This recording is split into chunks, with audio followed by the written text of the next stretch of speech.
أثار منير نصراوي والد موهبة برشلونة لامين يامال غضب المغاربة برده على منتقد اختيار نجله اللعب بقميص المنتخب الإسباني على حساب أسود الأطلس. ولم يكتفي والد لامين يامال بنشر صورة له وهو يرتدي قميص المنتخب الإسباني رفقة ابنه على حسابه على الإنستغرام،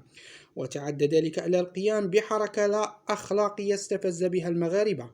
ففي حركة اعتبرها كثيرون أنها ردا منه على الانتقادات التي طالته واتهامه بدفع نجله لاختيار اللعب لإسبانيا، عمد والد لامين يامال إلى نشر صورة أخرى ظهر خلالها وهو يشهر أصبعي اليد الوسطى التقلاز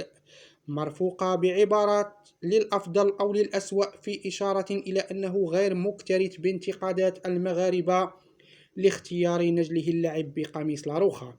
وجرت الحركة غير الأخلاقية والمستفزة على والد لامين يامال موجة غضب عارمة، حيث وصفه النشطاء على مواقع التواصل الاجتماعي بالانتهاز الذي ظل يلعب على الحبلين. وذكر كثيرون والد لامين يامال بأنهما سيبقيان في عيون الإسبان مورو مهما فعلوا، هذا إن نجح الأخير في مسيرته الكروية مع منتخب إسبانيا، أما في حال العكس فسيكون مصيره كسابقيه، كما حصل مع منير الحدادي الذي جاء يستجدي الانضمام للمنتخب المغربي.